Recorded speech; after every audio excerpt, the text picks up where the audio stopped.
बिस्मिल्लाहिर्रहमानिर्रहीम। अस्सलाम वालेकुम। केमिस्ट्री क्लास 9 चैप्टर नंबर 1 है फंडामेंटल ऑफ केमिस्ट्री। इसके मैं आज आपको न्यूमेरिकल सिखाऊंगी और मैं न्यूमेरिकल आपको वो सिखाऊंगी जो आपको एग्जाम्पल में गिवन है। जो बुक के अंदर एग्जाम्पल में न्यूमेरिकल होते हैं वो भी एग्जाम के अंदर आते हैं। आप ये नहीं समझिएगा कि जो एक्सरसाइज में न्यूमेरिकल दिए हुए सिर्फ वो आएंगे, बल्कि उससे रिलेटेड जितने भी आपको न्यूमेरिकल एग्जाम्पल में सिखाए हुए वो भी आते हैं। तो आपने न्यूमेरिकल की एग्जाम्पल ज़रूर करनी है। तो चैप्टर नंबर 1 की जो फर्स्ट एग्जाम्पल है वो है example 1.1। If any element have number of proton 11 and number of neutron 12, find out its atomic number and atomic mass. कहते हैं एक एलिमेंट है, उसके अंदर 11 प्रोटॉन्स हैं और उसके अंदर 12 न्यूट्रॉन्स हैं। तो आपने उस एलिमेंट का एटॉमिक नंबर और मास बताना है। जब आपको एटॉमिक नंबर और एटॉमिक मास पता चल जाएगा तो आपको एलिमेंट का नाम भी पता चल जाएगा। सबसे पहले हम बना लेते हैं डेटा। हमें गिवन है नंबर ऑफ प्रोटॉन, कितने हैं number of proton. Number of proton हमें गिवन है 11 और हमें गिवन है नंबर ऑफ न्यूट्रॉन, और नंबर ऑफ न्यूट्रॉन हमें गिवन है 12। हमें एटॉमिक नंबर और एटॉमिक मास बताना है। एटॉमिक नंबर को हम Z से डिनोट करते हैं, हमें Z बताना है यानी एटॉमिक नंबर बताना है। सबसे पहले हम यहाँ लिख देते हैं एटॉमिक नंबर। एटॉमिक नंबर यानी Z बताना है। उसके अलावा हमें एटॉमिक मास यानी A भी बताना है। तो देखिए एटॉमिक नंबर कितना होता है, जितने नंबर ऑफ प्रोटॉन होते हैं ना उतने ही एटॉमिक नंबर होता है। किसी भी एटम के अंदर जितने प्रोटॉन है वही उसका एटॉमिक नंबर होगा। तो हम लिख लेते हैं Z हमारे पास क्या है, Z है हमारे पास 11, क्योंकि जितने प्रोटॉन है उतना ही उसका एटॉमिक नंबर होगा। अब हमें A निकालना है। ए निकालने का क्या तरीका होता है, ए निकालने का ये तरीका होता है कि हम ये जो Z है ना हमारे पास, ये Z, इसके अंदर हम नंबर ऑफ न्यूट्रॉन को प्लस कर देते हैं। ठीक है, पहले हम फॉर्मूला लिखते हैं। Atomic mass will be equals to Z plus number of neutron, small n लिख देते हैं। ठीक है, नंबर ऑफ न्यूट्रॉन। Z हमारे पास कितना है, जितने नंबर ऑफ प्रोटॉन है वो Z है, और कितने प्रोटॉन है 11 लिखा, और इसके अंदर हम प्लस कर देंगे नंबर ऑफ न्यूट्रॉन जो कि 12 है। तो हमारे पास एटॉमिक मास आ जाएगा 11 + 12 हो जाएगा हमारे पास 23। तो जो हमें इसके अंदर एलिमेंट दिया है ना उसका एटॉमिक नंबर कितना है यानी Z कितना है 11, और एटॉमिक मास कितना है वो है 23। इसका मतलब है ये सोडियम है, क्योंकि सोडियम ऐसा एलिमेंट है जिसका एटॉमिक नंबर 11 होता है और एटॉमिक मास 23 होता है। ये हमारी एग्जाम्पल नंबर 1 हो गई। एग्जाम्पल नंबर 2 है, और इसके अंदर जो है ना बुक के अंदर इसको एग्जाम्पल को लिखा हुआ है 1.2 यानी फर्स्ट चैप्टर की second example. How many numbers of proton and neutrons are there in an atom having A is equals to 40 and Z is equals to 20। इसमें जो है ना इसका ऑपोजिट कर दिया पहले वाली एग्जाम्पल का। इसमें इन्होंने हमें A भी दे दिया यानी एटॉमिक मास भी दे दिया, और Z यानी एटॉमिक नंबर भी दे दिया, और आपसे पूछा है कि प्रोटॉन और न्यूट्रॉन बताएं। तो देखिए बहुत आसान सी बात है, मैंने आपको बताया था ये जो Z होता है वो नंबर ऑफ प्रोटॉन होता है। तो प्रोटॉन आपको पता चल गए कितने हैं, Z के बराबर हैं, Z है 20, तो प्रोटॉन कितने हैं 20 हैं। और न्यूट्रॉन आप कैसे फाइंड करेंगे, न्यूट्रॉन आप ऐसे फाइंड करेंगे कि जो A है ना मास, इसमें से आप ये Z को माइनस कर देंगे, न्यूट्रॉन आ जाएंगे। अब मैं आपको इसको करके दिखाती हूँ।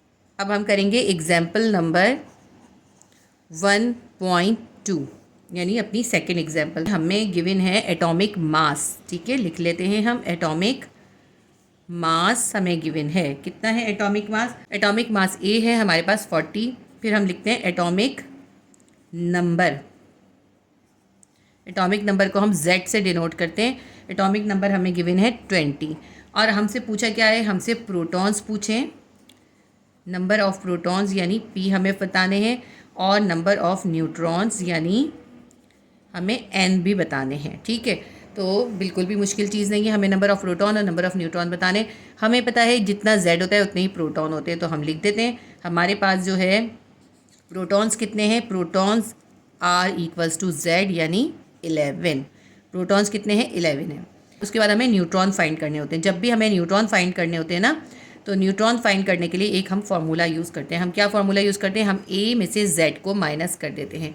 ये जो हमारे पास A गिवन है इसमें से Z को माइनस कर दें तो हमारे पास नंबर ऑफ़ न्यूट्रॉन आ जाएंगे। A मैं आपको बता दूं कि ये शॉर्ट क्वेश्चन में ये वाला क्वेश्चन आता है जिसके अंदर नंबर ऑफ़ न्यूट्रॉन आपको फाइंड करने होते हैं, और उसमें वो इस तरह आपको क्वेश्चन नहीं देते। एग्जाम के अंदर जो है वो आपको एक सिंबल दे देते हैं, उसके अंदर उसका एटॉमिक नंबर और एटॉमिक मास उसमें दिखा देते हैं, और फिर आपको ये सॉल्व करना होता है। मैं अभी आपको वो भी बताती हूँ, पहले इस क्वेश्चन को सॉल्व कर लेते हैं। तो न्यूट्रॉन हमारे पास आ जाएंगे, A में से Z माइनस कर देंगे। A है 40 और Z है 20। आप 40 में से 20 निकालेंगे, आपके पास आ जाएगा 20। तो नंबर ऑफ न्यूट्रॉन कितने हैं? 20 हैं। तो अब आप खुद बताइए मुझे कि कौन सा एलिमेंट ऐसा है जिसका 20 एटॉमिक नंबर होता है और 40 एटॉमिक मास होता है। आपकी बुक में पेज नंबर 59 के ऊपर एलिमेंट्स का चार्ट है जिसमें तमाम एलिमेंट्स, उनके एटॉमिक नंबर और एटॉमिक मासेस हैं। तो उसमें से हम ये देख सकते हैं, उसके अंदर हम देख लेते हैं कि 40 जो है एटॉमिक मास 40 और एटॉमिक नंबर 20 किसका है। तो इसमें हम सबसे पहले नंबर के ऊपर देख लेते हैं। ऊपर नंबर होता है, देखिए कैल्शियम है, कैल्शियम का एटॉमिक नंबर जो है वो 20 है और नीचे एटॉमिक मास है वो है 40। तो इसका मतलब है अगर ये आपको एग्जाम में देंगे ना तो आपको इस तरह से देंगे, Ca यानी कैल्शियम लिख के देंगे और नीचे इसका एटॉमिक नंबर लिख देंगे, या फिर ऊपर लिख देंगे, ऊपर इसका एटॉमिक नंबर लिख दिया और नीचे इसका एटॉमिक मास लिख दिया। इस तरह से भी लिख सकते हैं और ऑपोजिट भी लिख देते हैं, कभी नीचे लिख देते हैं एटॉमिक नंबर, ऊपर मास लिख देते हैं। तो इस कंडीशन में आपको ये क्वेश्चन गिवन होता है और आपसे कहते हैं कि इसके अंदर आप बताएं कितने नंबर ऑफ प्रोटॉन और कितने नंबर ऑफ न्यूट्रॉन है। बहुत आसान सा होता है, एटॉमिक नंबर है ये और ये एटॉमिक मास है। जितना एटॉमिक नंबर है वही प्रोटॉन है। इस एटॉमिक मास में से एटॉमिक नंबर को माइनस करने तो नंबर ऑफ न्यूट्रॉन आ जाता है। ठीक है, ये फॉर्मूला आपने याद रखना है A माइनस Z का। इस तरह से जैसे कैल्शियम दे दिया या फिर आपको दे देंगे वो सोडियम, 11 और 23, ऊपर 11 लिख दिया, नीचे 23 लिख दिया और कहते हैं अब आप इसके number of electron, number of proton और नंबर ऑफ न्यूट्रॉन बताएं। तो 11 जो है ये इसका एटॉमिक नंबर है और 23 इसका एटॉमिक मास है। तो जितना एटॉमिक नंबर है वही उसके नंबर ऑफ प्रोटॉन होंगे और प्रोटॉन और इलेक्ट्रॉन बराबर होते हैं, तो इलेक्ट्रॉन भी 11 होंगे, प्रोटॉन भी 11 होंगे। अब न्यूट्रॉन निकालने हैं, न्यूट्रॉन निकालने के लिए क्या करेंगे, ये जो इसका मास है इसमें से जो एटॉमिक मास है, एटॉमिक मास में से एटॉमिक नंबर को माइनस कर देंगे। 23 में से 11 माइनस कर देंगे तो हमारे पास नंबर ऑफ न्यूट्रॉन आ जाएंगे। ये मैंने आपको एक इंपॉर्टेंट क्वेश्चन जो है इस एग्जाम्पल के साथ ही समझा दिया है। इस तरह से बोर्ड एग्जाम के अंदर आपको सिंबल देते हैं और सिंबल के जरिए आपसे कहते हैं नंबर ऑफ प्रोटॉन, इलेक्ट्रॉन और न्यूट्रॉन आप बताइए। तो ये भी एक इंपॉर्टेंट क्वेश्चन है। हमारी एग्जाम्पल 1.2 हो गई। एग्जाम्पल है 1.3, calculate the molecular mass of HNO3। हमें नाइट्रिक ऑक्साइड यानी HNO3 का मॉलिक्यूलर मास इसमें कैलकुलेट करना है। इसी तरह एग्जाम्पल 1.4 है, calculate the formula mass of Al2SO4 thrice. Aluminium sulphate का फार्मूला मास भी हमें कैलकुलेट करना है। दोनों का एक ही मेथड है। अब मैं आपको ये दोनों एग्जाम्पल सिखाऊंगी। एग्जाम्पल 1.3 में हमें नाइट्रिक ऑक्साइड का मॉलिक्यूलर मास कैलकुलेट करना है। देखें, ये जो हमें मॉलिक्यूलर मास या फॉर्मूला मास निकालना होता है, इन दोनों को हम जो है मोलर मास भी कहते हैं। तो एग्जाम के अंदर बाज़ औक़ात जो है मॉलिक्यूलर मास या फार्मूला मास नहीं देते, बल्कि कह देते हैं फाइंड मोलर मास। तो तब भी ये सेम आपने इसी तरह ही करना होता है। अच्छा, ये जो मॉलिक्यूलर मास या मोलर मास या फार्मूला मास निकालने का जो है दो तरीके होते हैं, एक हॉरिजॉन्टल और एक वर्टिकल। मैं एक आपको हॉरिजॉन्टली करा देती हूँ और एक वर्टिकल मेथड से करा देती हूँ। आपको वर्टिकल या फिर हॉरिजॉन्टल दोनों में से जो भी आसान लगे आप उसके ज़रिए फार्मूला मास निकाल सकते हैं, दोनों ही एक्सेप्टेबल होते हैं। अब हम इसके अलग अलग से लिख लेते हैं। इसके अंदर HNO3 यानी हाइड्रोजन है, नाइट्रोजन है और ऑक्सीजन है। तो हम लिख लेते हैं हाइड्रोजन कितना है इसके अंदर और नाइट्रोजन है और ऑक्सीजन, ये अलग अलग करके लिख दिया। अब इसके अंदर देखें HNO3, इसके अंदर कितने हाइड्रोजन के एटम हैं। H के नीचे कुछ भी नहीं है और साइड में भी कुछ नहीं है। इसका मतलब है कितने हाइड्रोजन के एटम है, 1 है। जब कुछ नहीं होता 1 होता है। तो यहाँ पे 1 हाइड्रोजन का एटम है, तो इसके नंबर ऑफ एटम को हम मल्टीप्लाई करेंगे इसके एटॉमिक मास से। हाइड्रोजन का एटॉमिक मास होता है 1, ठीक है। नंबर ऑफ एटम को एटॉमिक मास से मल्टीप्लाई कर देंगे। नाइट्रोजन के देखें, इसके अंदर नाइट्रोजन के नीचे भी कुछ नहीं है, साइड में भी कुछ नहीं है। इसका मतलब है नाइट्रोजन के साथ भी 1 है। तो नंबर ऑफ एटम कितने हैं, 1 है। नाइट्रोजन के नंबर ऑफ एटम को हम मल्टीप्लाई करेंगे नाइट्रोजन के एटॉमिक मास से। नाइट्रोजन का एटॉमिक मास होता है 14, ठीक है। इसके बाद नीचे है ऑक्सीजन। यहाँ पे देखिए ऑक्सीजन के कितने नंबर ऑफ एटम हैं, O3 है ना। इसका मतलब है ऑक्सीजन के बाद 3 एटम हैं। यहाँ पे कुछ नहीं है, इसका मतलब है 1 है। 3 1 जा 3। तो ऑक्सीजन के नंबर ऑफ एटम यानी 3 को हम मल्टीप्लाई करेंगे ऑक्सीजन के एटॉमिक मास से और ऑक्सीजन का एटॉमिक मास होता है 16। अब इन सबको मल्टीप्लाई करके हम सामने लिख लेंगे। 1 को 1 से मल्टीप्लाई करेंगे 1 आएगा, 14 को 1 से मल्टीप्लाई करेंगे 14 आएगा, 16 को 3 से मल्टीप्लाई करेंगे 48 आ जाएगा। 16 3 जा 48। अब इन तमाम वैल्यूज़ का हम सम निकाल लेंगे, इनको हम प्लस कर देंगे। 8 4 1 हो जाएगा 13, 1 और 1 2 और 4 कितना हो जाएगा 6 हो जाएगा। तो इन तमाम को जब हमने प्लस किया, सम निकाला तो 63 आ गया। ये आ गया मॉलिक्यूलर मास। मॉलिक्यूलर मास के साथ हम लिखते हैं AMU। अब हम लिख लेते हैं इसका answer, molecular mass of HNO3 is equals to 63 AMU, ठीक है। इसको हम AMU में एक्सप्रेस करते हैं। अब ये क्वेश्चन जो है मैंने वर्टिकल मेथड से करा है। नेक्स्ट वाला भी मैं आपको वर्टिकल मेथड से ही सिखा रही हूँ, क्योंकि इस तरह के जो कॉम्प्लिकेटेड क्वेश्चन होता है ना, उसको अगर हम हॉरिजॉन्टल मेथड से करेंगे तो आपको समझ में नहीं आएगा, वर्टिकल मेथड से आपको आसानी से समझ में आएगा। जबकि ये वाला जो है ये हॉरिजॉन्टल मेथड से बहुत आसानी से हो सकता था, इसको करना थोड़ा मुश्किल होगा। मैं अभी आपको पहले वर्टिकल मेथड से ही सिखाऊंगी इसको। तो हम लिख लेते हैं, हमारे पास क्या कौन सा फार्मूला गिवन है, हमें है एल्युमिनियम Al2SO4 थ्राइस। अब ये देखिए, जब ब्रैकेट के बाहर कोई वैल्यू होती है ना, वो वैल्यू अंदर मौजूद तमाम एलिमेंट्स के साथ होती है। यानी ये 3 जो है ये S यानी सल्फर के साथ भी है और ऑक्सीजन यानी O के साथ भी है। ठीक, तो अब देख लीजिए इसके अंदर कितने नंबर ऑफ एटम होंगे। इसके अंदर कौन कौन से एलिमेंट हैं, इसके अंदर है एल्युमिनियम Al, सल्फर है S और ऑक्सीजन है O। तो हम अलग अलग करके लिख लेते हैं। इसके अंदर है एल्युमिनियम, सल्फर एंड ऑक्सीजन, ये 3 इसके अंदर एलिमेंट्स हैं। एल्युमिनियम के कितने नंबर ऑफ एटम है, एल्युमिनियम के नीचे है 2 और इधर है 1, यानी 2 1 ज़ा 2 नंबर ऑफ एटम हमने लिखे और इसको हम मल्टीप्लाई कर देंगे। एल्युमिनियम के नंबर ऑफ एटम को हम मल्टीप्लाई कर देंगे एल्युमिनियम के एटॉमिक मास से। एल्युमिनियम का एटॉमिक मास कितना होता है, 26.98 होता है। अगर हम इसको राउंड ऑफ करें तो ये बन जाएगा 27, तो हम लिखेंगे 27। आप यहाँ पे 26.98 भी लिख सकते हैं, लेकिन आमतौर पे हम राउंड ऑफ करके ही इसके अंदर कैलकुलेशन करते हैं। अब इसके अंदर देखिए सल्फर के नंबर ऑफ एटम कितने हैं। सल्फर के नीचे है 1 और इसका ब्रैकेट के बाहर है 3। इसका मतलब है ये 3 को हम इसके 1 से मल्टीप्लाई करेंगे, 3 1 ज़ा 3। सल्फर के कितने एटम हैं, सल्फर के 3 एटम है, तो नंबर ऑफ एटम हमने लिखे 3। नंबर ऑफ एटम को हम मल्टीप्लाई करेंगे सल्फर के एटॉमिक मास से। सल्फर का एटॉमिक मास होता है 32। इसके बाद रह गया ऑक्सीजन। ऑक्सीजन के नंबर ऑफ एटम कैलकुलेट करते हैं। ऑक्सीजन के O के नीचे है 4 और ब्रैकेट के बाहर है 3। इस 3 को इसके 4 से मल्टीप्लाई करेंगे, क्योंकि यहाँ पे देखिए 1 था ना, तो हमने इस 3 को 1 से मल्टीप्लाई करा, हमारे पास 3 आ गया था। इसी तरह हम ऑक्सीजन के नीचे 4 है तो इसके 4 को 3 से मल्टीप्लाई करेंगे, 4 3 ज़ा 12। ऑक्सीजन के कितने नंबर ऑफ एटम है, 12 नंबर ऑफ एटम है। अब ऑक्सीजन के नंबर ऑफ एटम को हम ऑक्सीजन के एटॉमिक मास से मल्टीप्लाई करेंगे और ऑक्सीजन का एटॉमिक मास है 16। अब इन तमाम को मल्टीप्लाई करके हम सम निकाल लेंगे। 27 को 2 से मल्टीप्लाई करेंगे, हमारे पास आ जाएगा 54। इसी तरह 32 को 3 से मल्टीप्लाई करें, हमारे पास आ जाएगा 96। 3 2 ज़ा 6, 3 3 ज़ा 9। 12 को 16 से मल्टीप्लाई करेंगे, हमारे पास आ जाएगा 192। 192। अब हमने इनको मल्टीप्लाई करके लिख लिया। अब हम इनको सम निकालेंगे इसका। 4 में 6 प्लस करें 10 और 10 में 2 प्लस किया 12। 9 और 9 18। 18 में हम 6 प्लस करेंगे, हमारे पास आ जाएगा 24। 4 आएगा और ये 2 इधर चला जाएगा। 2 में 1 प्लस करेंगे 3 आ जाएगा। 342 AMU। ये हमारे पास एल्युमिनियम सल्फेट का फॉर्मूला मास आ गया, कितना है 342। अब मैं इसी क्वेश्चन को आपको जो है हॉरिजॉन्टल मेथड से करके दिखाऊंगी। थोड़ा सा आपको हॉरिजॉन्टल मेथड से मुश्किल लगेगा, और ये बात मैं आपको बता दूं कि आपने एक ही मेथड से करना होता है, आपने 2 मेथड से नहीं करना, एक ही मेथड को यूज़ करना है। मैं सिर्फ आपको इसलिए सिखा रही हूँ ताकि आपको दोनों मेथड से करना आता हो।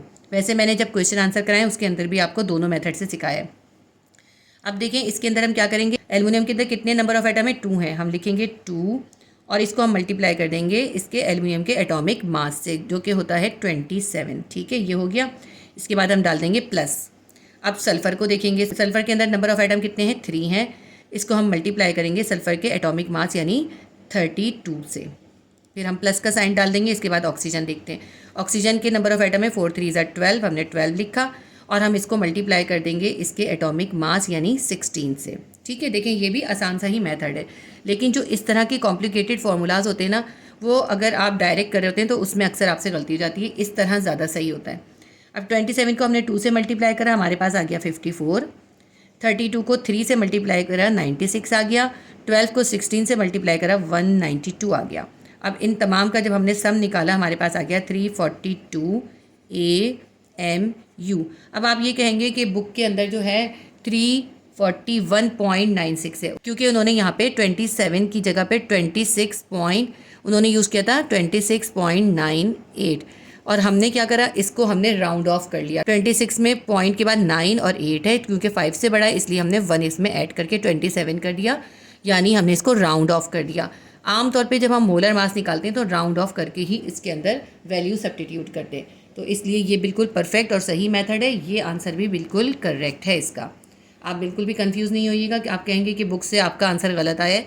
ये बिल्कुल करेक्ट आंसर है। अगर मैं ये वैल्यू सब्स्टिट्यूट करी तो मेरे पास आता 341.96। क्या आता? 341.96। ठीक है, तो ये पॉइंट के समथिंग का फ़र्क है। अगर ये भी आंसर आता, इसको भी हम राउंड ऑफ करते 342 बन जाता, यही आंसर आता। ठीक है, ये हमारी 2 एग्जाम्पल्स और हो गई। एग्जाम्पल 1.5 है, यानी कि क्वेश्चन नंबर 5 है हमारा। Calculate the number of moles in 40 grams of Na जो है सोडियम का सिंबल होता है। आपको सोडियम के 40 ग्राम्स गिवन है, उस 40 ग्राम्स के अंदर कितने मोल्स होंगे ये आपको इसमें बताना है। सॉल्यूशन निकालना है। सबसे पहले हम डेटा बनाते हैं कि हमें गिवन क्या है। हमें गिवन मास है 40 ग्राम्स, और हमारे पास जो एटम है वो कौन सा है? सोडियम का है। और हमें फाइंड करना है number of moles. Number of moles हमें फाइंड करने हैं, और किस में फाइंड करने हैं? हमें सोडियम के अंदर फाइंड करने हैं। सोडियम का मॉलिक्यूलर मास क्या होगा? Molecular mass of sodium is equals to 23। ठीक है, सोडियम का मॉलिक्यूलर मास लिखेंगे। आप इसको पूरा भी लिख सकते हैं, मैं लिख ही देती हूँ। चलें, हम लिखेंगे molecular mass of sodium. Sodium का मॉलिक्यूलर मास कितना होता है? 23 होता है। अब हमें नंबर ऑफ़ मोल्स फाइंड करने हैं। नंबर ऑफ़ मोल्स फाइंड करने के लिए फॉर्मूला यूज़ होता है, वो हम लिख लेते हैं। Number of moles is equals to given mass, जो हमें मास गिवन है उसको हम डिवाइड कर देते हैं मोलर मास से। और मैंने आपको बताया था ना कि मोलर मास किसका होता है? एटम का भी जो हम मास निकालते हैं वो मोलर मास होता है। किसी मॉलिक्यूल के मॉलिक्यूलर मास को भी मोलर मास कहते हैं, किसी फॉर्मूले के फॉर्मूला मास को भी मोलर मास ही कहते हैं। तो हमने नंबर ऑफ़ मोल्स कैसे निकालने? जो हमें मास गिवन है उसको हमें उसके मोलर मास से डिवाइड कर देना है।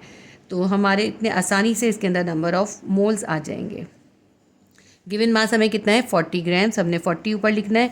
और मोलर मास हमारे पास कितना है? 23, क्योंकि सोडियम का इसके अंदर एक ही एटम है। तो 40 को हम 23 से डिवाइड कर देंगे, हमारे पास आ जाएगा 1.73 मोल्स ऑफ सोडियम।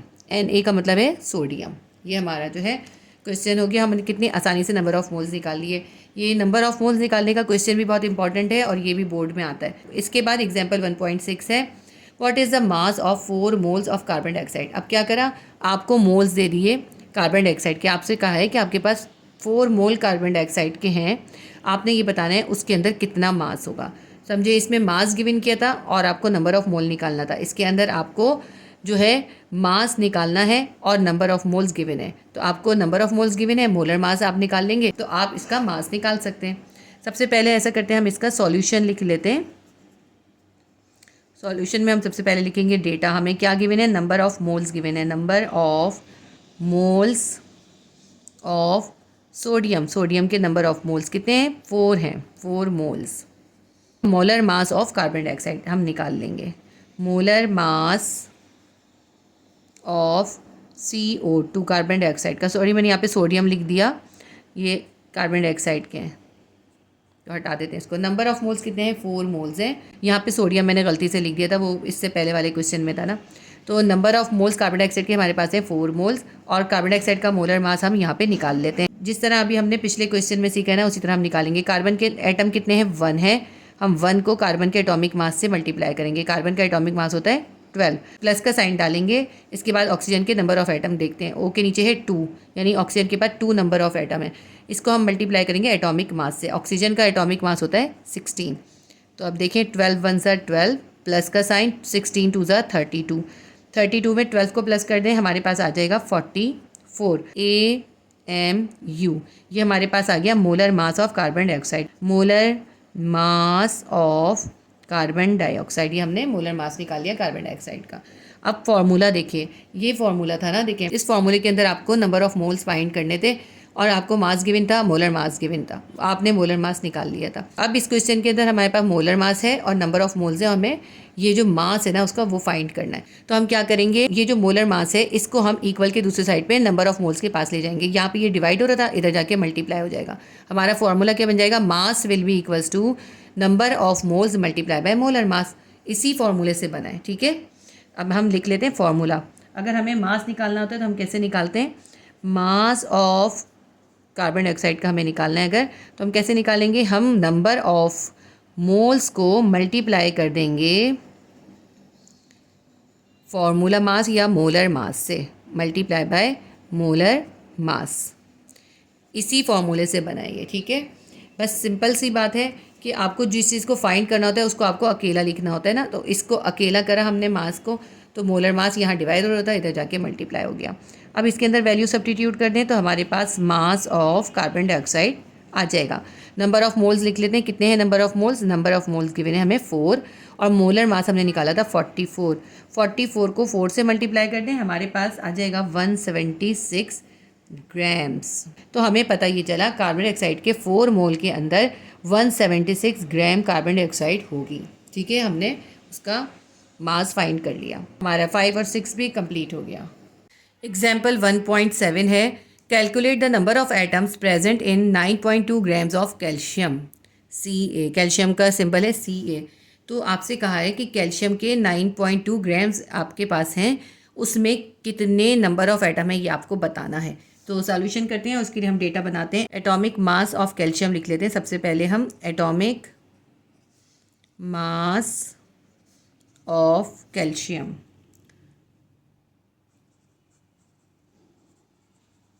Ca का कितना होता है। एटॉमिक मास ऑफ कैल्शियम होता है 40। कैल्शियम का एटॉमिक मास जो होता है 40 होता है। ये जो मास वगैरह आपने देखने होते हैं, ये मास आपकी बुक में पेज नंबर 59 पे चार्ट है, उसके अंदर होते हैं। मैं आपको दिखा देती हूँ कैसे देखते हैं आप। आपकी बुक में पेज नंबर 59 पे ये चार्ट है, इसके अंदर आप मास जो है आराम से देख सकते हैं। अभी हमने कैल्शियम का मास देखा है, देखिए इसके अंदर देखें Ca किधर है। कैल्शियम का होता है Ca, ये रहा Ca। कैल्शियम का मास नीचे लिखा होगा, ऊपर इसका एटॉमिक नंबर लिखा होगा। नीचे लिखा हुआ है 40.078। तो जब हम इसको राउंड ऑफ करेंगे तो ये हो जाएगा 40। तो कैल्शियम का मास कितना है 40 और कैल्शियम का नंबर एटॉमिक नंबर कितना है 20। जितना एटॉमिक नंबर होता है उतने कितने होते हैं प्रोटॉन्स होते हैं, यानी इसके अंदर 20 प्रोटॉन्स और 20 इलेक्ट्रॉन्स होंगे। और इसका एटॉमिक मास यानी ए कितना होगा, वो होगा 40। इसी तरह अभी हमने इससे पहले वाले क्वेश्चन में कार्बन डाइऑक्साइड का निकाला था। देखें ये रहा C और ये रहा O, यानी कार्बन और ऑक्सीजन। कार्बन के ऊपर देखें 6 है, कार्बन का एटॉमिक नंबर है 6, और नीचे इसके देखें 12.01 करके है। तो इसको भी हम अगर राउंड ऑफ करेंगे तो 12 हो जाएगा। तो कार्बन का एटॉमिक मास कितना होगा 12। नीचे मास लिखा हुआ है, ऊपर जो है एटॉमिक नंबर लिखा हुआ है। इसी तरह ऑक्सीजन देखें, ऑक्सीजन का एटॉमिक नंबर लिखा हुआ है 8, मास लिखा हुआ है 15.999। इसको भी जब हम राउंड ऑफ करते हैं तो ये हो जाता है 16। ऑक्सीजन का हम मोस्टली 16 ही यूज़ करते हैं, हम कभी भी 15.99 यूज़ नहीं करते। इसी तरह हमने एल्युमिनियम का निकाला था, देखें ये रहा Al। एल्युमिनियम का सिंबल है Al के ऊपर है 13, यानी इसका एटॉमिक नंबर या इसके नंबर ऑफ प्रोटॉन कितने हैं 13 है, और नीचे इसका एटॉमिक मास है 26.982। तो 26.982 को इस्तेमाल करने के लिए हम क्या करते हैं, इसको राउंड ऑफ कर देते हैं, इसको कर देते हैं 27। अगर पॉइंट के बाद 5 से बड़ा कुछ अदद होता है ना, तो फिर हम इसके अंदर 1 ऐड करके इसको राउंड ऑफ कर देते हैं। लेकिन अगर पॉइंट के बाद जो डिजिट हैं वो 5 से छोटे हों तो फिर हम 1 इसके अंदर ऐड नहीं करते। अगर 5 से बड़े हों तो फिर हम इधर 1 ऐड कर देते हैं। जैसे ये था 26.962, तो क्योंकि 9 जो है वो 5 से बड़ा है, इसलिए यहाँ पे 1 ऐड हो गया और हमने इसको राउंड ऑफ करके 26.9862 को बना दिया 27। तो ये मैंने आपको मास देखना बता दिया। आपकी बुक में पेज नंबर 59 पर ये चार्ट है। बुक के अंदर भी इसके एटॉमिक मासेस ज़्यादा क्लियर दिखाई नहीं दे रहे हैं। इसका जो चार्ट है मार्केट से मिल जाता है, उसके अंदर बहुत क्लियर एटॉमिक मासेस जो है दिखाई देते हैं। आप चाहें तो वो बाजार से खरीद सकते हैं। मैंने आपको इस क्वेश्चन के साथ ही एटॉमिक मास देखना बता दिया, क्योंकि देखिए तमाम क्वेश्चन में एटॉमिक मास हमको यूज़ करने हैं। जब आपको एटॉमिक मास ही नहीं निकालने आते होंगे तो फिर आप कन्फ्यूज़ हो जाएंगे, आप कहेंगे ये क्वेश्चन हम करें कैसे। ठीक है, तो सबसे पहले हमने कैल्शियम का एटॉमिक मास लिख लिया 40। इसके बाद हम लिख देते हैं हमें कितना मास ग्राम्स में गिवन है। गिवन मास लिखते हैं, गिवन मास ऑफ कैल्शियम कितना है, वो है हमारे पास 9.2 ग्राम्स। लिख लेते हैं 1 gram atomic mass of calcium will be equals to, ये जो 40 था इसको हम ग्राम्स में लिख देंगे। 1 ग्राम एटॉमिक मास कैल्शियम का कितना होगा 40 ग्राम्स होगा। जब हमारे पास एक कैल्शियम का एटम हो तो उसका मतलब है हमारे पास 40 ग्राम्स है। ठीक है, क्योंकि उसका एटॉमिक मास 40 है ना, इसलिए अगर हमारे पास कैल्शियम का एक एटम है तो हम ये कह सकते हैं कि हमारे पास 40 ग्राम्स कैल्शियम है। तो 40 ग्राम्स कैल्शियम के अंदर कितने एटम होते हैं, एक एटम के अंदर या एक मॉलिक्यूल के अंदर कितने एटम होते हैं, वो होता है एवोगैड्रो कांस्टेंट, और उसकी वैल्यू क्या होती है 6.02 × 10⁻23।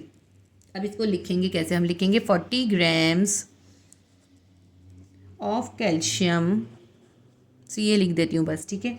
कैल्शियम कंटेन्स, तो 40 ग्राम्स कैल्शियम के अंदर कितने नंबर ऑफ एटम होंगे, वो होंगे 6.02 इंटू 10⁻23 एटम्स। इतने एटम्स होंगे। अगर हमारे पास कैल्शियम का एक एटम है, कैल्शियम के एक एटम का मास कितना होता है, 40 होता है, तो 40 ग्राम्स के अंदर 6.02 इंटू 10⁻23 हमारे मॉलिक एटम्स होंगे। और हमें फाइंड किस में करने, हमें 9.2 में करने हैं। तो ये तो 40 में पता चले, हमें 9.2 में निकालने हैं, तो इसके लिए हम फार्मूला यूज़ करेंगे। हम नंबर ऑफ़ एटम का फार्मूला लिख लेते हैं। नंबर ऑफ़ एटम हमें अगर किसी भी मॉलिक्यूल में निकालने हो तो हम कैसे निकालते हैं, number of atom is equals to Na। 6.02 into 10⁻23 जो है ये एवोगैड्रो का कांस्टेंट होता है, इसको हम Na से डिनोट करते हैं। Na को हम मल्टीप्लाई करेंगे जो हमें गिवन मास होगा ना उससे, ठीक है, जो हमें गिवन मास होगा हम उससे मल्टीप्लाई करेंगे। हमें कितना गिवन मास है, हमारे पास गिवन मास है 9.2 ग्राम, और हम उसको डिवाइड कर देंगे एटॉमिक मास से, क्योंकि हम ये एटम का कर रहे हैं इसलिए एटॉमिक मास से करेंगे। अगर हम मॉलिक्यूल का निकाल रहे होते तो हम मॉलिक्यूलर मास से करते, फार्मूले का निकाल रहे होते तो फार्मूला मास से करते, ठीक है। तो ये तो फार्मूला आ गया। क्या करना है, नंबर ऑफ़ एटम निकालने के लिए Na यानी एवोगैड्रो कांस्टेंट को हमने मल्टीप्लाई कर देना है हमें जो गिवन मास है उससे, और फिर उसको उस एटम के एटॉमिक मास से डिवाइड कर देना है। हमारे आराम से नंबर ऑफ़ एटम आ जाएंगे। Na की वैल्यू कितनी है, 6.02 इंटू 10⁻23 है, और गिवन मास हमारे पास कितना है, वो है 9.2 ग्राम्स, जिसके अंदर हमें फाइंड करना है, और इसको हम डिवाइड करेंगे एटॉमिक मास से। हमने अभी देखा ना कैल्शियम का एटॉमिक मास कितना है, 40 ग्राम्स, तो हम 40 से इसको डिवाइड कर देंगे। 6.02 को 9.2 से मल्टीप्लाई करेंगे, हमारे पास आ जाएगा 55.384, 55.384, और ये जो मल्टीप्लाई बाय 10⁻23 है ये भी साथ उतारेंगे, और अब हम इसको डिवाइड कर देंगे इसके 40 से। अभी तो हमने पहले मल्टीप्लाई करके निकाला है ना, 55.384 को 40 से डिवाइड कर दें, हमारे पास आ जाएगा 1.3846, और ये multiply by 10⁻23 atoms of calcium. Answer हमारा है 1.3846 इंटू 10⁻23 एटम्स ऑफ कैल्शियम। यानी अगर कैल्शियम का हमारे पास 9.2 ग्राम्स का वेट है, मास है, तो उसके अंदर 1.3846 मल्टीप्लाई बाय 10⁻23 एटम्स होंगे। हमारा क्वेश्चन नंबर 7 भी कंप्लीट हो गया। एग्जाम्पल 1.8 है, calculate the number of moles, number of molecules present in 8 grams of C6H12O6। ये जो C6H12O6 है ये ग्लूकोज का फॉर्मूला है। इस क्वेश्चन में आपको ये बताना है कि ग्लूकोज के 8 ग्राम्स के अंदर कितने नंबर ऑफ मोल्स होंगे और कितने नंबर ऑफ मॉलिक्यूल्स होंगे। तो हम इसका सॉल्यूशन निकालते हैं। सबसे पहले हम डेटा बनाते हैं। गिवन मास है 8 ग्राम्स, ठीक है, और हमें ग्लूकोज के अंदर फाइंड करना है, तो C6H12O6 का हमें मोलर मास निकालना पड़ेगा ना। हम लिखते हैं मोलर मास ऑफ ग्लूकोज यानी C6H12O6, वो हमें निकालना है। अब यहाँ पे क्योंकि स्पेस कम है तो हम यहाँ नीचे निकालेंगे इसको, ठीक है। थोड़ा सा इधर करके लिख लेते हैं इक्वल को। अब देखिए इसके अंदर जो है 3 एलिमेंट है, कार्बन है, हाइड्रोजन है और ऑक्सीजन है। कार्बन के कितने एटम है, कार्बन के 6 एटम है। तो नंबर ऑफ़ एटम हम लिखते हैं, कार्बन के नंबर ऑफ़ एटम है 6, इसको हम मल्टीप्लाई करेंगे कार्बन के एटॉमिक मास से। कार्बन का एटॉमिक मास होता है 12, तो 6 मल्टीप्लाई बाय 12, ये कार्बन का हो गया। इसके बाद हम प्लस का साइन डालेंगे। अब हम हाइड्रोजन का देखेंगे। हाइड्रोजन के अंदर कितने नंबर ऑफ़ एटम है, 12 हैं, तो हम नंबर ऑफ़ एटम यानी 12 लिखेंगे, और नंबर ऑफ़ एटम को यानी 12 को हम मल्टीप्लाई करेंगे हाइड्रोजन के एटॉमिक मास से। हाइड्रोजन का एटॉमिक मास होता है 1, हाइड्रोजन का हो गया। इसके बाद हम डालेंगे प्लस। इसके बाद हम ऑक्सीजन का देखते हैं। ऑक्सीजन के अंदर नंबर ऑफ़ एटम है 6, ऑक्सीजन के नंबर ऑफ़ एटम को हम मल्टीप्लाई करेंगे ऑक्सीजन के एटॉमिक मास से जो होता है 16, तो 6 को हम मल्टीप्लाई कर देंगे 16 से। अब 12 को 6 से मल्टीप्लाई करें 72 आएगा, प्लस 12 को 1 से मल्टीप्लाई करेंगे 12 आएगा, 16 को 6 से मल्टीप्लाई करेंगे हमारे पास आ जाएगा 96, ठीक है। अब इन सब का सम निकाल लें, इन सब का सम निकालेंगे तो हमारे पास आएगा 180 ग्राम्स। यहाँ पे हम लिख लेते हैं molar mass of glucose C6H12O6 is equals to 180 grams. तो ये हमारे पास ग्लूकोज का मोलर मास आ गया। अब हमें देखिए इसके अंदर 2 चीज़ें फाइंड करनी है, एक हमें नंबर ऑफ़ मोल्स निकालने हैं और दूसरे हमें नंबर ऑफ़ मॉलिक्यूल्स निकालने हैं। तो सबसे पहले हम नंबर ऑफ़ मोल्स निकाल लेते हैं, ठीक है। नंबर ऑफ़ मोल्स, तो नंबर ऑफ़ मोल्स अभी आप निकाल कर आए ना पिछले क्वेश्चंस में, तो आपको पता है नंबर ऑफ़ मोल्स निकालते किस तरह है। उसका फॉर्मूला होता है कि नंबर ऑफ़ मोल्स निकालने के लिए जो गिवन मास होता है हमारे पास, उसको हम डिवाइड कर देते हैं मोलर मास से, ठीक है। तो अब देखिए हमारे पास गिवन मास भी है और मोलर मास भी हमने फाइंड कर लिया। गिवन मास को मोलर मास से फाइंड करेंगे, हमारे पास आ जाएंगे number of moles. Number of moles will be equals to, given mass हमारे पास कितना है 8 ग्राम्स है और मोलर मास हमने कितना निकाला है 180। 8 को 180 से डिवाइड कर लें, हमारे पास आ जाएगा 0.04 मोल्स, ठीक है। तो ये हमारे पास नंबर ऑफ़ मोल्स आ गए। इसके बाद हमें जो सेकंड मालूम करना है नंबर ऑफ़ मॉलिक्यूल्स फाइंड करने, तो नंबर ऑफ़ मॉलिक्यूल्स का फॉर्मूला लिख लेते हैं। नंबर ऑफ़ मॉलिक्यूल्स हमें फाइंड करने हैं। नंबर ऑफ़ मोल्स फाइंड करने के लिए हमें Na चाहिए होता है और Na होता है एवोगैड्रो कांस्टेंट। Na की वैल्यू कितनी होती है 6.02 इंटू 10 की पावर 23। ये हमने Na लिख लिया। उसके अलावा हमें जो है मास चाहिए होता है, गिवन मास कितना है, गिवन मास है हमारे पास 8 ग्राम्स और हमें इसके लिए नंबर ऑफ़ मोल्स भी चाहिए होते हैं। नंबर ऑफ़ मोल्स भी लिख लेते हैं हम डेटा के अंदर। नंबर ऑफ़ मोल्स हमने अभी निकाले हैं, कितने हैं 0.04। अब हम फार्मूला लिख लेते हैं इसका। नंबर ऑफ़ मॉलिक्यूल्स का formula, number of molecules is equals to, अच्छा नंबर ऑफ़ मॉलिक्यूल्स के अंदर हमें मास की ज़रूरत नहीं होती है, मैंने गलती से लिख दिया है, इसको रहने दीजिए, ठीक है। इसको मैं हटा देती हूँ। हमें नंबर ऑफ़ मॉलिक्यूल्स निकालने के लिए मास की ज़रूरत नहीं होती। नंबर ऑफ़ मॉलिक्यूल्स के लिए हमें क्या चाहिए होता है, नंबर ऑफ़ मोल्स होते हैं। नंबर ऑफ़ मोल्स को हम एवोगैड्रो कांस्टेंट यानी Na से मल्टीप्लाई करते हैं। तो हम क्या लिखते हैं, number of moles multiply bye Na, ठीक है। अब यहाँ पे सब्स्टिट्यूट कर दें। नंबर ऑफ़ मोल्स कितने हैं 0.04 हैं और Na कितना है 6.02 इंटू 10 की पावर 23। अब 0.04 को 6.02 से मल्टीप्लाई करें तो हमारे पास आ जाएगा 0.240 और ये जो मल्टीप्लाई बाय 10 की पावर 23 है ये हमने नीचे ऐसे ही उतार लिया, ठीक है। ये तो इन दोनों को मल्टीप्लाई करके आ गया। लेकिन देखिए जो पॉइंट होता है ना वो एक सिग्निफिकेंट फिगर के बाद होना चाहिए, यानी कि नॉन ज़ीरो के बाद होना चाहिए।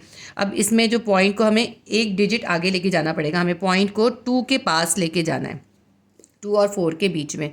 तो ये हो गया हमारे पास 2.40, ये 2.40 हो गया। लेकिन हम पॉइंट एक डिजिट आगे लेके गए हैं, जब हम एक डिजिट आगे लेके जाएंगे तो मल्टीप्लाई बाय 10 की पावर आ जाएगी -1 और ये मल्टीप्लाई बाय 10 की पावर 23 हमारे पास पहले से मौजूद है।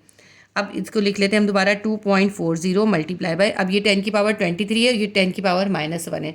23 में से -1 निकाल देंगे, हमारे पास आ जाएगा +22। तो 2.40 इंटू 10 की पावर 22 हो गई, क्योंकि 23 प्लस में था और -1 था। 23 प्लस में था ना, +23 में से -1 कर दिया हमने तो +22 हमारे पास आ गया। हम ये लिख देंगे, ये क्या है हमारे मॉलिक्यूल्स ऑफ ग्लूकोज, ये हमारे नंबर ऑफ मॉलिक्यूल्स हैं। यहाँ पे लिख दीजिए नंबर ऑफ मॉलिक्यूल्स कितने हैं 2.40 इंटू 10 की पावर 22, ये हमारे ग्लूकोज के मॉलिक्यूल्स हैं। हमारी एग्जाम्पल 1.8 कंप्लीट हो गई। एग्जाम्पल 1.9 है, अ coin of silver Ag having 8.5 gram weight, calculate the number of moles of silver in coin. कहते हैं एक सिल्वर का कॉइन है, यानी Ag सिल्वर का जो है सिंबल है, उसका वेट 8.5 ग्राम्स है, हमें उसके नंबर ऑफ़ मोल्स फाइंड करने हैं। तो हमें सबसे पहले हम ऐसा करते हैं, डेटा बना लेते हैं। गिवन मास हमारे पास है, given mass of Ag, silver का गिवन मास है 8.5 ग्राम्स Gm और हमें कैलकुलेट करने हैं नंबर ऑफ मोल्स, हमें फाइंड करने हैं।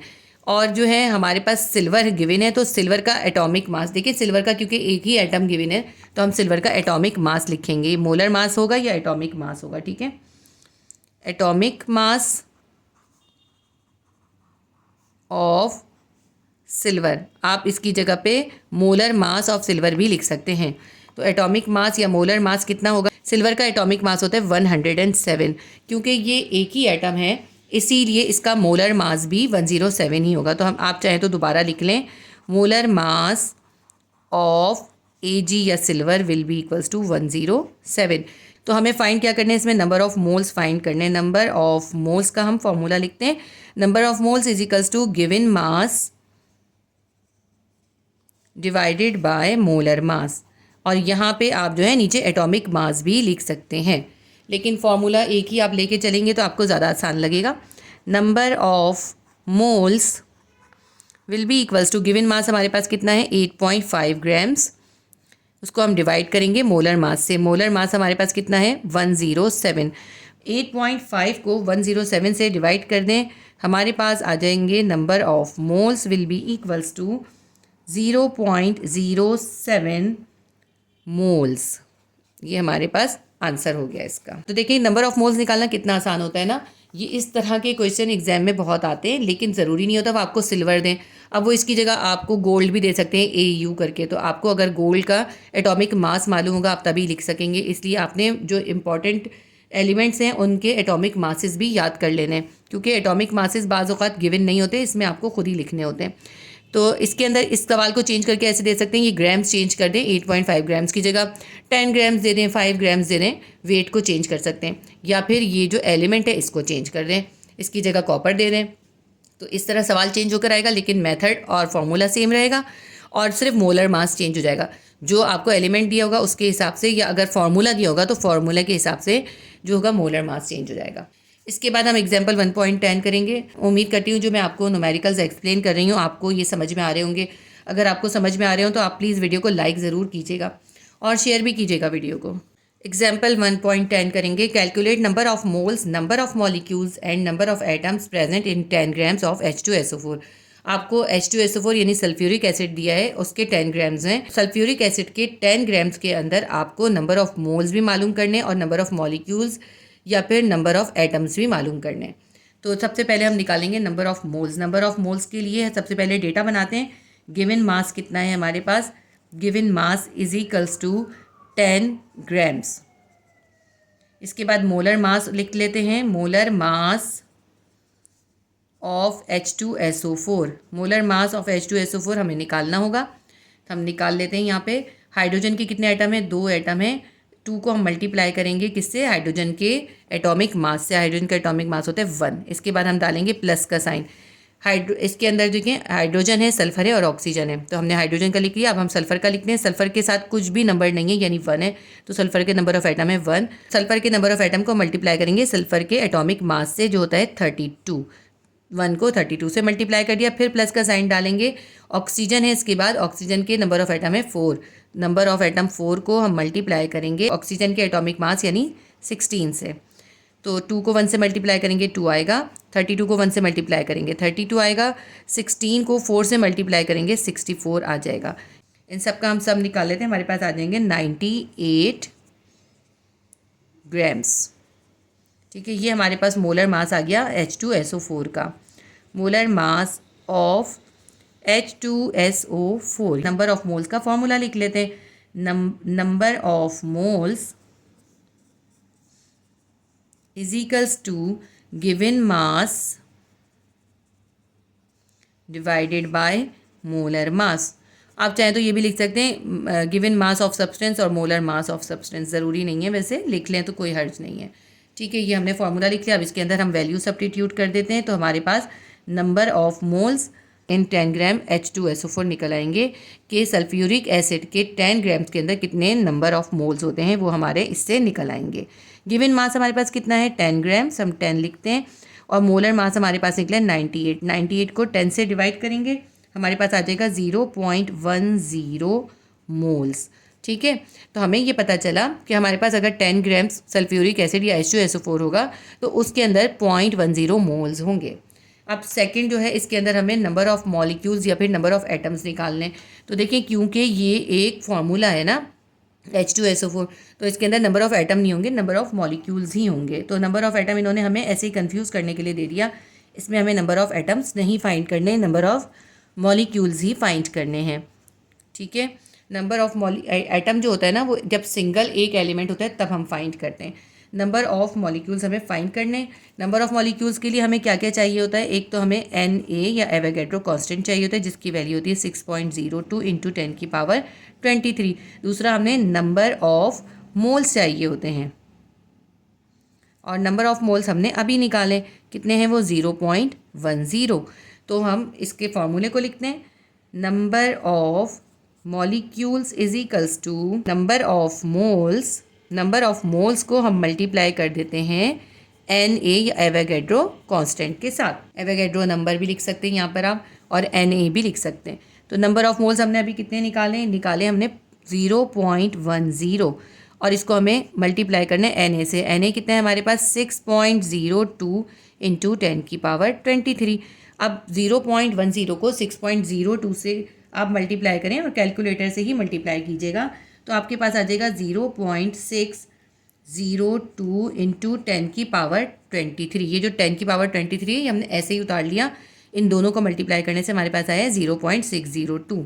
अब देखें ये जो पॉइंट है ना, ये क्योंकि सिग्निफिकेंट नंबर के बाद होना चाहिए, तो 6 के बाद होना चाहिए, तो हम पॉइंट को एक डिजिट आगे लेके जाएंगे, 6.02 बना देंगे। क्योंकि हम एक डिजिट आगे लेके गए तो 10 की पावर आ जाएगी -1 और 10 की पावर 23 हमने ऐसे ही नीचे उतार लिया। सही, इसके आगे करते हैं 6.02 इंटू 10 की पावर। अब देखें ये 23 प्लस में है और -1 है, ठीक है। 23 में से -1 कर देंगे, हमारे पास आ जाएगा 6.02 इंटू 10 की पावर 23 में से 1 निकालेंगे 22। ये हमारे पास आ गए number of molecules in 10 grams H2SO4। 10 gram H2SO4 के अंदर 6.02 इंटू 10 की पावर 22 मॉलिक्यूल्स होंगे। ये हमारी एग्जाम्पल 1.10 कंप्लीट हो गई। एग्जाम्पल 1.11 है, how many litres of carbon dioxide would be produce if 0.450 of a mole of carbon monoxide react with excess oxygen at STP। कहते हैं कि STP यानी स्टैंडर्ड टेम्परेचर और प्रेशर के ऊपर कार्बन मोनोऑक्साइड के 0.450 मोल्स जो हैं वो एक्सेस ऑक्सीजन के साथ रिएक्ट कर रहे हैं और उससे कार्बन डाइऑक्साइड प्रोड्यूस हो रही है, और हमें ये बताना है कि कितने लीटर कार्बन डाइऑक्साइड प्रोड्यूस होगी। अब हमें नंबर ऑफ़ मोल्स दे दिए हैं इन्होंने कार्बन मोनोऑक्साइड के, और कार्बन डाइऑक्साइड का हमें लीटर में निकालना है। ये इस चैप्टर की सबसे मुश्किल एग्जाम्पल है, थोड़ी कॉम्प्लिकेटेड है, तो इसको जो है मैं आपको सिंपल तरीके से समझाने की कोशिश करूँगी। तो हम इसका सॉल्यूशन लिखते हैं। सबसे पहले हम ऐसे करते हैं, इसकी इक्वेशन लिख लेते हैं। देखिए कार्बन मोनोऑक्साइड होती है CO, वो ऑक्सीजन के साथ कंबाइन कर रही है यानी O2 के साथ, एक्सेस ऑक्सीजन है, और वो बना रही है कार्बन डाइऑक्साइड। इस इक्वेशन को आप चेक करें कि बैलेंस है या नहीं। इक्वेशंस को बैलेंस करना मैंने आपको प्रीवियस वीडियो के अंदर सिखाया है। इस तरफ हमारी प्रोडक्ट है और इस तरफ हमारा रिएक्टेंट है। तो देखें रिएक्टेंट के पास कितनी कार्बन है, 1 कार्बन है, प्रोडक्ट के पास भी 1 कार्बन है। ऑक्सीजन देखें तो यहाँ पे 1 ऑक्सीजन है और यहाँ पे 2 ऑक्सीजन है, 2 + 1 3, तो यहाँ पे 3 ऑक्सीजन है और यहाँ पे 2 ऑक्सीजन है। इसका मतलब है यहाँ पे भी ऑक्सीजन हमें इक्वल करने के लिए यहाँ पे 2 ऐड करना पड़ेगा। तो इससे क्या हो गया, ये तो 4 हो गई, तो यहाँ पे भी हमें 2 ऐड करना पड़ेगा। अब क्या हुआ, यहाँ पे भी ऑक्सीजन 2 + 2 4 हो गई और यहाँ पे 2 2 4 हो गई। कार्बन भी 2 है, कार्बन भी 2 है, ऑक्सीजन 4 है, ऑक्सीजन 4 है, हमारी इक्वेशन बैलेंस हो गई। इसके लिए इक्वेशन को बैलेंस करना पड़ता है ताकि हमें पता चले कितने मोल्स हैं। देखिए 2 मोल कार्बन मोनोऑक्साइड के 1 मोल ऑक्सीजन के साथ मिलेगा तो 2 मोल कार्बन डाइऑक्साइड बनेगी। सबसे पहले हम लिख लेते हैं इसका कि इसमें हमारे पास क्या गिवन है। X1 है हमारे पास, यानी इसके कार्बन मोनोऑक्साइड के नंबर ऑफ़ मोल्स कितने गिवन है हमें, वो है 0.450 मोल्स हमारे पास कार्बन मोनोऑक्साइड के हैं, और ये कंबाइन कर रही है और इसके कंबाइन होने से कार्बन डाइऑक्साइड बन रही है। हमें कार्बन डाइऑक्साइड का वॉल्यूम फाइंड करना है कि कार्बन डाइऑक्साइड के कितने लीटर्स बन रहे हैं। लीटर्स को हम X2 से एक्सप्रेस कर देते हैं। X2 are the litres of carbon dioxide जो हमें फाइंड करने हैं, ठीक है।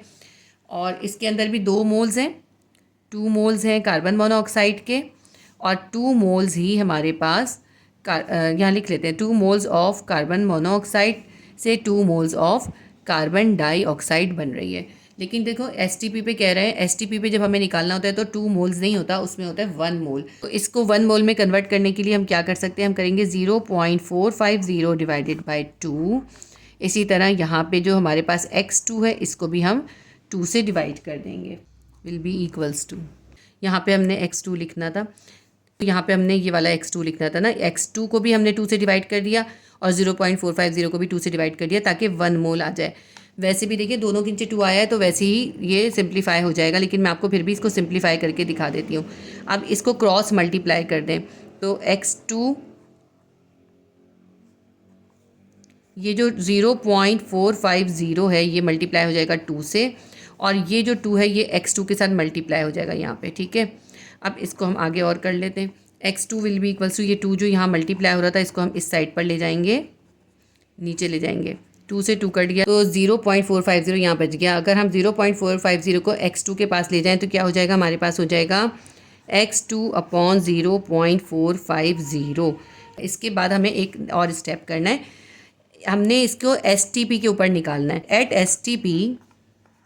STP के ऊपर 1 मोल ऑफ गैस मीन्स, अगर हमारे पास STP पे गैस का 1 मोल है तो इसका मतलब है 0 डिग्री सेंटीग्रेड टेम्परेचर के ऊपर, 0 degree centigrade and 1 atmospheric pressure के ऊपर, 1 एटमॉस्फेरिक प्रेशर के ऊपर उसका जो वॉल्यूम होगा वो कितना होगा, वॉल्यूम विल बी 22.4 dm3। तो ये स्टैंडर्ड है, ये जो है ना ये हमने अपनी तरफ से नहीं बनाया क्योंकि इसके अंदर STP गिवन था ना। 1 मोल STP के अंदर 0 डिग्री सेंटीग्रेड टेम्परेचर और 1 एटमॉस्फेरिक प्रेशर के ऊपर वॉल्यूम जो होता है वो होता है 22.4। तो अब हम इसको इसके साथ कंपेयर करेंगे। 22.4 वॉल्यूम होता है 1 मोल के ऊपर, और हमने निकालना कितने पर है, हमें वॉल्यूम निकालना है x2 0.450 मोल्स के ऊपर, ठीक है। यहाँ तक हुआ हमारा। अब क्या करेंगे, आप इसको क्रॉस मल्टीप्लाई कर देंगे।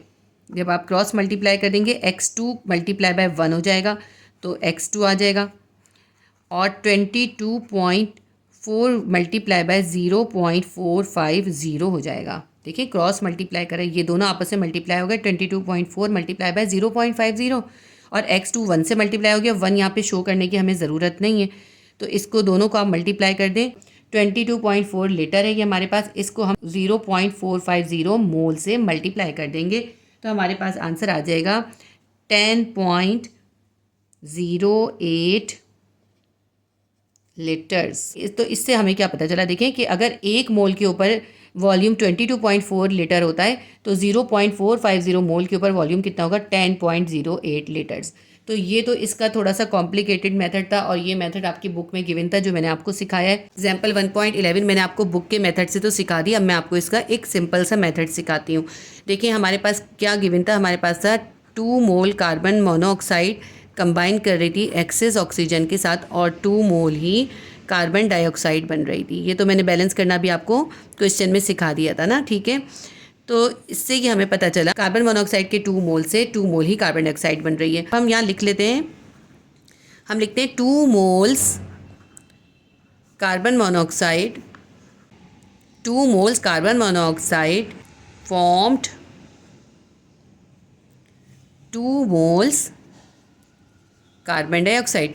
2 मोल्स कार्बन मोनोऑक्साइड से 2 मोल्स ही कार्बन डाइऑक्साइड बन रहा है, तो हम इसको ऐसे लिख सकते हैं ना, 2 moles of carbon monoxide forms 2 moles of carbon dioxide, ठीक है। इसका मतलब है कि जितने मोल्स कार्बन मोनोऑक्साइड के होंगे उतने ही मोल्स कार्बन डाइऑक्साइड के बनेंगे। अब इस क्वेश्चन में हमें कितने मोल्स कार्बन मोनोऑक्साइड के दिए थे, हमें दिए थे 0.450 मोल्स ऑफ कार्बन मोनोऑक्साइड। तो उससे कितने बनेंगे, उससे भी 0.450 मोल्स ऑफ कार्बन डाइऑक्साइड ही बनेंगे। इससे हमें ये पता चला कि अगर हमारे पास कार्बन मोनोऑक्साइड के 0.450 मोल्स हैं तो उससे कार्बन डाइऑक्साइड के भी इतने ही मोल्स बनेंगे। तो अब हमें कार्बन डाइऑक्साइड के मोल्स पता चल गए इस तरह करने से। तो हमें 0.450 मोल्स ऑफ कार्बन डाइऑक्साइड के अंदर कितने लीटर्स होंगे ये हमें फाइंड करना है। तो अब हम लिखेंगे एट STP पर 1 mole of gas at 0 degree centigrade temperature and 1 atmospheric pressure 1 ATM 1 atmospheric pressure occupies 22.4 dm3। यानी कि STP यानी स्टैंडर्ड टेम्परेचर और प्रेशर के ऊपर, और वो कितना होता है स्टैंडर्ड टेम्परेचर और प्रेशर, 0 डिग्री सेंटीग्रेड टेम्परेचर होता है और 1 एटमॉस्फेरिक प्रेशर होता है। तो स्टैंडर्ड टेम्परेचर और प्रेशर के ऊपर यानी एसटीपी के ऊपर 1 मोल ऑफ गैस का वॉल्यूम होता है 22.4 DM3। ये 1 मोल का होता है और हमने कितने मोल्स का निकालना है कार्बन डाइऑक्साइड के, हमें 0.450 मोल्स का निकालना है। तो हम लिख लेते हैं 1 mole of gas occupies 22.4 DM3। ठीक है, उसका 1 मोल गैस का 22.4 DM3 वॉल्यूम होता है और हमें कितने मोल का निकालना है, हमें निकालना है 0.450। तो 0.450 moles of carbon dioxide occupies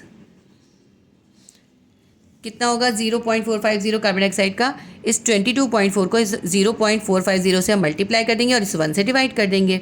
22.4 multiply by 0.450 और हम इन दोनों को हमने मल्टीप्लाई कर दिया और इसको हमने 1 से डिवाइड कर दिया। ये तो आपको रूल पता है ना, ये दोनों मल्टीप्लाई हो जाते हैं और जो यहाँ पर होता है ये नीचे आ जाता है, डिवाइड हो जाता है। तो जब हमने इसको मल्टीप्लाई करा तो हमारे पास आंसर आ गया 10.08 और डिवाइडेड बाय 1 है, उसकी कोई वैल्यू नहीं होती, DM3। ये हमारे पास आ गया कि 0.450 moles of carbon dioxide occupies volume 10.08 DM3 और हम इसको 10.08 लीटर भी लिख सकते हैं। DM3 जो है लीटर के इक्वल्स होता है। आपकी बुक में लीटर आंसर है तो आप इस तरह भी लिख सकते हैं 10.08 लीटर। अगर आप 10.08 DM3 भी लिख देंगे तो वो भी गलत नहीं होगा। अब अगर आपको ये तरीका इजी लगता है तो आप इस तरीके को भी फॉलो कर सकते हैं। ये एक सिंपल मेथड है, बस बुक में जो है थोड़ा सा कॉम्प्लिकेटेड है। अगर आपको वो समझ में आ रहा है तो उसको ही फॉलो करें, वो ज़्यादा बेटर होगा, क्योंकि हम कोशिश यही करनी चाहिए कि हमें जो बुक में मेथड दिए हुए हम उसको ही फॉलो करें। इससे लेकिन आपको कॉन्सेप्ट जो है आपका क्लियर हो जाएगा। मैं एक बार और आपको जो है इसको डिस्क्राइब कर देती हूँ। देखिए, कार्बन मोनोऑक्साइड के 2 मोल ऑक्सीजन के 1 मोल के साथ मिले कार्बन डाइऑक्साइड के 2 मोल बन गए। तो इन्होंने इनसे हमसे बताया था कि 0.450 मोल्स कार्बन मोनोऑक्साइड थी और उससे कितने लीटर आपके कार्बन डाइऑक्साइड बने वो आपको बताना है। हमें ये पता चल गया कि कार्बन मोनोऑक्साइड के 2 मोल से 2 मोल कार्बन डाइऑक्साइड बन रही है, तो इसका मतलब है 0.450 मोल से 0.450 ही कार्बन डाइऑक्साइड बनेगी, क्योंकि दोनों इक्वल्स हैं। तो ये हमारा, इससे हमने ये प्रूफ करके दिखाया। ये सारा जो मेथड था हमने ये दिखाने के लिए किया कि जो कार्बन डाइऑक्साइड है उसके भी 0.450 ही मोल्स बनेंगे। ये सारा मेथड हमने कार्बन डाइऑक्साइड के मोल्स निकालने के लिए किया था। 2 से डिवाइड क्यों किया था, क्योंकि दोनों के 2 मोल्स से, इसलिए हमने दोनों को 2 से डिवाइड करा था। तो 2 से डिवाइड करने से 2 से 2 कैंसिल हो गया और ये जो है हमारे पास आ गया कि कार्बन डाइऑक्साइड के भी 0.450 ही मोल्स होंगे। हमें लीटर फाइंड करना है। X2 तो लीटर है ना, कि कितना लीटर है, और उसके कार्बन डाइऑक्साइड के मोल कितने हैं, 0.450 मोल्स हैं, क्योंकि कार्बन मोनोऑक्साइड और कार्बन डाइऑक्साइड के मोल्स इक्वल हैं। ठीक है, फिर हमने लिखा कि STP के ऊपर, क्योंकि हमें ये क्वेश्चन में गिवन था कि हमें STP के ऊपर ही इसका जो वॉल्यूम है वो फाइंड करना है। STP पर किसी भी गैस के 1 मोल का मतलब है कि 0 डिग्री सेंटीग्रेड टेम्परेचर और 1 एटमॉस्फेरिक प्रेशर पे उसका वॉल्यूम जो है 22.4 DM3 होगा। तो हमने लिखा 22.4 वॉल्यूम 1 मोल पे होगा, तो कितना वॉल्यूम होगा 0.450 मोल्स पे। X2 हमें फाइंड करना है, तो हमने X2 को सिंगल कर दिया। ये जो 0.450 था ये यहाँ पे जाके मल्टीप्लाई हो गया। 22.4 को जब हमने 0.450 से मल्टीप्लाई करा तो X2 की वैल्यू आ गई 10.08 लीटर्स। तो ये मैंने आपको दोबारा से इसलिए एक्सप्लेन कर दिया। यहाँ लीटर्स क्यों लिखा है, क्योंकि आपकी बुक में यहाँ पे लीटर्स गिवन था। अगर आप यहाँ पे DM3 भी लिखेंगे ना, DM3, तो वो भी सही होगा। DM3 की जगह हम 1 लीटर भी लिख सकते हैं। ये आपका न्यूमेरिकल 1.11, या फिर यूँ समझ लें कि न्यूमेरिकल नंबर 11 आपका कंप्लीट हो गया। उम्मीद करती हूँ ये वीडियो आपके लिए हेल्पफुल रही होगी। अगर ये वीडियो आपके लिए हेल्पफुल रही है तो प्लीज़ वीडियो को लाइक कीजिएगा और शेयर कीजिएगा, और अगर आपने सब्सक्राइब नहीं किया तो सब्सक्राइब कर लें। इंशाल्लाह ताला मैं आपको केमिस्ट्री के चैप्टर के तमाम क्वेश्चन आंसर, तमाम न्यूमेरिकल्स और ब्लैंक्स, MCQ सब करवाऊँगी, और जितने भी मुश्किल टॉपिक्स हैं वो सब आपको एक्सप्लेन भी करूँगी। अल्लाह हाफ़िज़।